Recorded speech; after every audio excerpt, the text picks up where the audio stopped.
Let's take a look at Keeper's Heart Whiskey. Let's bring in a little bit of info in here. Irish and American. They are doing other things, but this is what they brought us. So here we go. You kind of see it. We got a little nice half bottle, 375 here. And what they're doing with this first release, they are based the O'Shaughnessy Distillery, obviously very Irish family name there, is putting out Keeper's Heart as one of their first releases. It is blending American rye whiskey with Irish whiskeys. So this is kind of their starting. While they are starting to distill their stuff, they have this blend of whiskeys that they are putting out called Keeper's Heart. And it combines three different whiskeys. There is a grain Irish whiskey. There is a single malt Irish whiskey, or, a pot still, excuse me. There is a pot still Irish whiskey. And then there is a American rye whiskey, which I believe is a 95% rye whiskey. So this is kind of the thing. Yeah, they say they give us some notes here. There are some more information here, but this is the blend component right here. So for the pot stilled whiskey, we have malted and unmalted barley, traditional Irish pot still. It's from Ireland, 4 years in ex-bourbon barrels. For the grain whiskey, we have maize and malt. Maize, or as the Native Americans called it, maize is what the Native Americans called corn. So it's corn and malted barley. So I was curious. I'm like, wait, what do they mean by Irish grain whiskey? So grain whiskey, from a little bit of research, is basically no more than 30% malted barley. The rest of it has to be something else. So it sounds like it's mostly corn, and then like 30% or so malted barley. Whereas most Irish whiskey and Scotch, is some combination of malted, unmalted. It's all barley, though, basically, for the most part. And then the rye whiskey, 95% rye, says 4-year rye.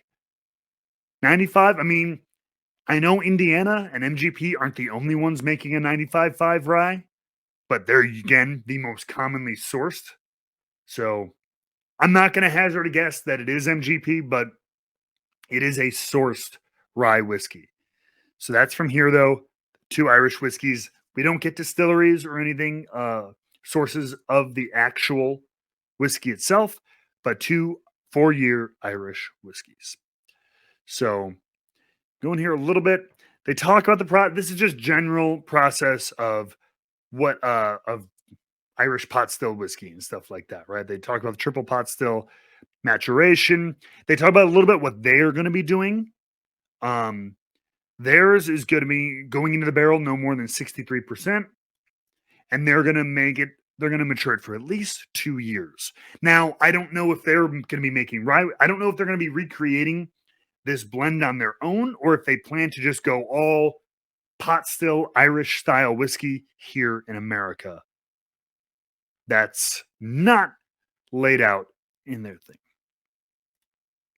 But it was kind of fun. So they sent me the grain whiskey. Ta-da! They sent the rye whiskey. They sent the pot still Irish whiskey that they use in the blend as well. Unfortunately, it leaked in the package. We all know that pain. I've had that pain sending samples to other people. I'm sure a lot of you have as well. But luckily, I could grab an Irish pot still whiskey off the shelf probably. I would imagine it tastes similar, but I'm not going to do that because I don't want to confuse the palate. So let's start with this. 43% ABV, grain Irish whiskey. It's a mix of corn and malted barley. So look how light that color is, by the way. You look at that. Look how light that freaking color is. That is like a light white wine.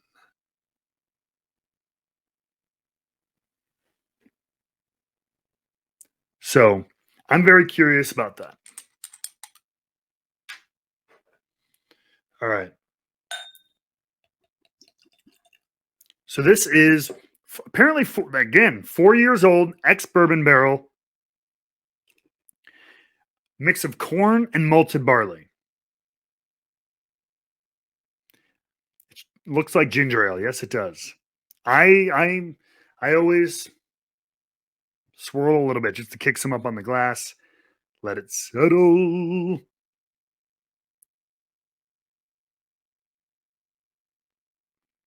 Still getting a big kick of alcohol here.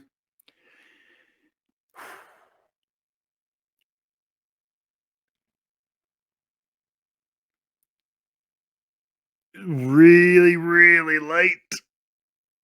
Like light ethanol grape juice, kind of.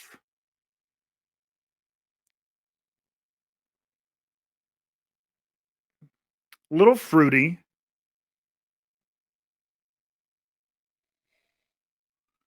It's just maybe I kicked up a lot of the alcohol, but man, it smells very ethanol off just off that. And again, we're not reviewing this. This is nowhere near a final product. There's a reason they blend all these together, but it does seem like just very like light ethanol fruit. Let's see. Are we sure it's not wine? No, I'm not sure. I'm really not.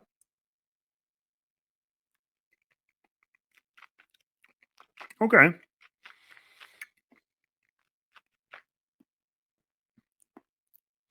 Ooh. Okay. It's much more pleasant on the palate. It is very light.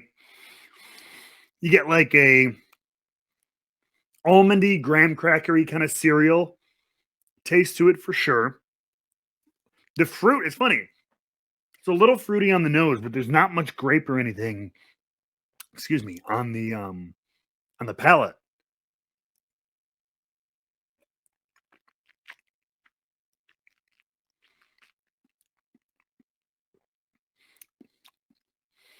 Little spice, very vanilla-y, almost creamy on the palate as well. It's actually really interesting. I don't love it. It's not something on its own that I would be going to every day, but it's interesting.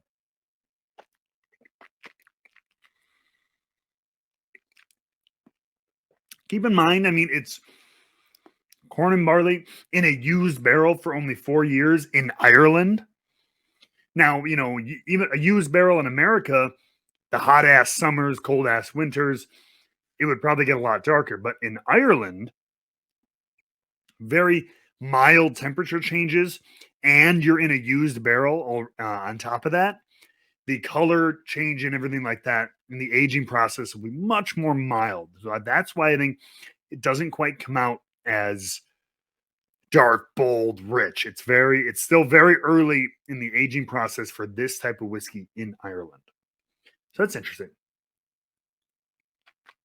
Now we're gonna try the rye whiskey, 95.5 rye.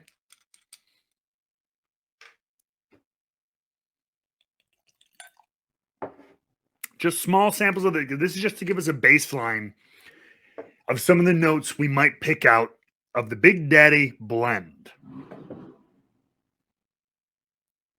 So this is the let me just kind of kick that back up and I'll let it sit. 95.5 rye. We all know it. We all love it. Apparently, this is 4 years old, which is actually a nice little age point for rye whiskey, especially if it's good. 95.5 rye. We always like that. And we'll see kind of how it tastes. Let me let it settle for a minute. Robert Shea in the chat. Thank you very much. Oh, thank you very much for watching the podcast with the walking weapon, Josh Alexander, up now on this channel. I didn't get to get it done this week, but hopefully I'm going to get it done next week. I probably won't have a chance. You know what? I might be able. The man lives in Vegas. Maybe I'll go to his house. But D'Lo Brown will be the next guest on Straight Shooting. So hopefully I'll coordinate with him in Vegas to figure out when we're going to do that. But here we go. We're at 95.5 rye. Oh, yeah. That's 95.5 rye. Sweet, piney, woody. Not woody, like florally, herbal a little bit. minty. Oh, you get that mint even right in the nose. I'm like, it's like mentholy. I love that. I love that from those 100% or 95.5 rye. Ooh, Zaza.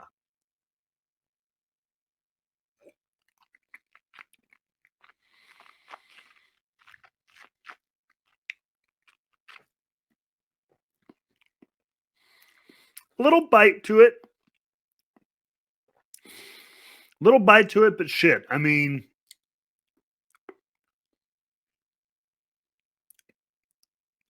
it's a perfectly fine rye. You know what I mean?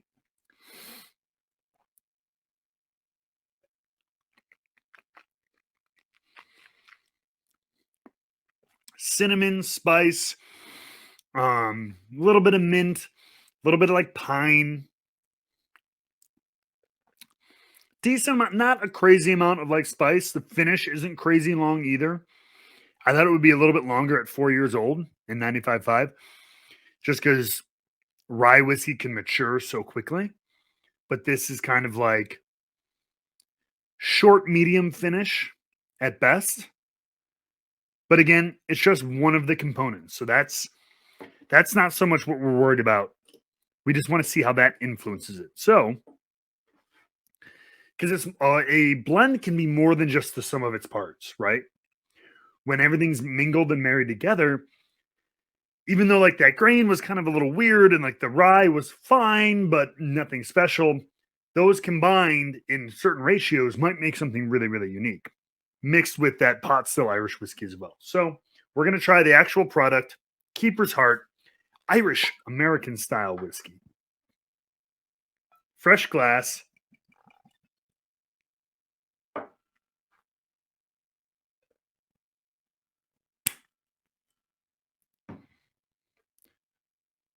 So right up the bat, the color, they don't tell us the ratios, by the way, either of how much of each spirit they use.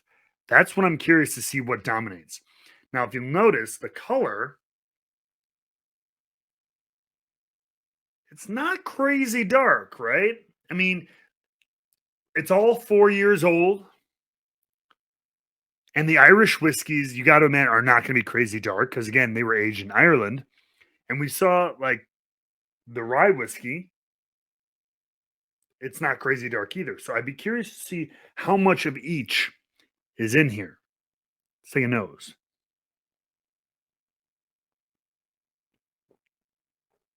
This almost smells like a 50-50. Maybe it's because I just did a 50-50 split of the grain and the rye so far.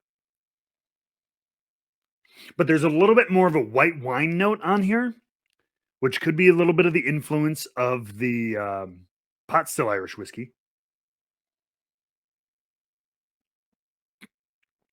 White grapes dominate the nose. And that's a big nose. White grape, wine, a little bit of ethanol. It's really light on the nose. Like really light. Like there's no punch of alcohol on this, like at all. The proof, I think, is the same. Yeah, 43%, 86 proof, which is very light for us bourbon drinkers. 86 proof is nada. But like I could literally breathe in deep and nothing is singeing my nostrils. Yeah.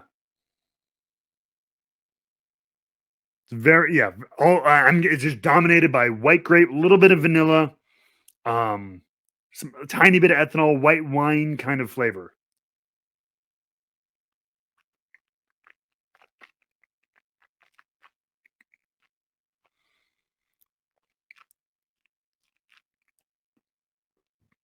Spice is there for sure. Spice is definitely there. Not overpowering though. It's got that like almondy kind of note you get from like single malts and stuff like that. A little bit grapey, almondy. Like again, white grape almond.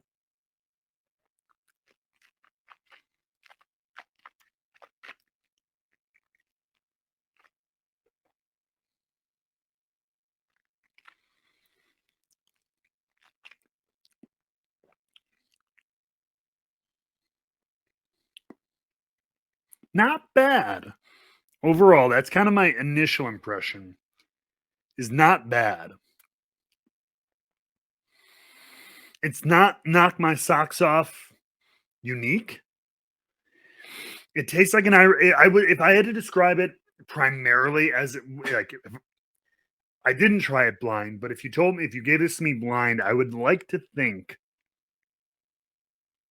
that I would think it was either a light Scotch or an Irish whiskey.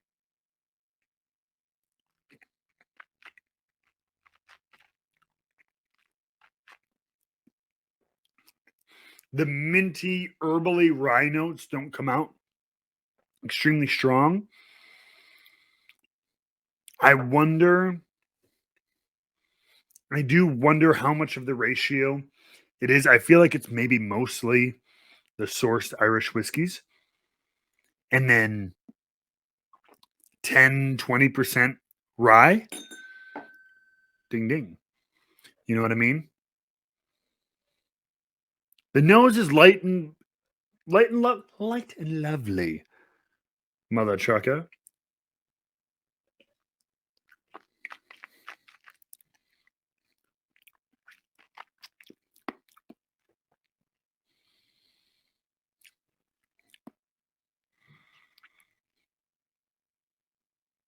I think it's a pretty short finish too. I think it's a nice blend. I would have liked to see maybe a little bit more rye in there. Maybe a little. And I come from bourbon. I want something a little bit more rich. It's just, it feels like it just keeps teasing me with flavor. The flavors aren't inherently bad. And I know this is kind of the essence of Irish whiskey. It is. It's light. It's a little fruity. It's a little, I don't know what the word is, but kind of easy going. I'm used to bold flavors. I like my true ryes, cask strength bourbons. I know that. So I'm not the greatest for Irish based whiskeys, but I think this is a really interesting idea. If not perfect.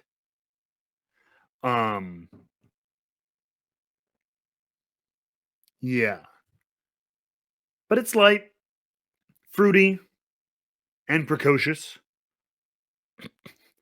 It would depend on the price, and let me see if I can find the price on the website here.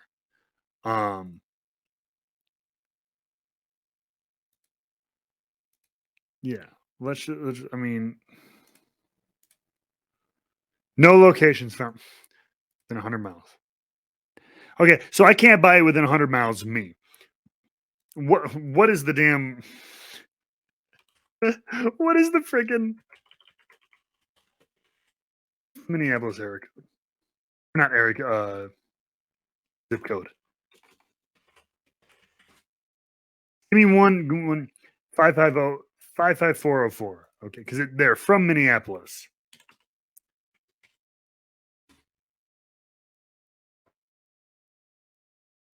Not where, but it's not telling me prices.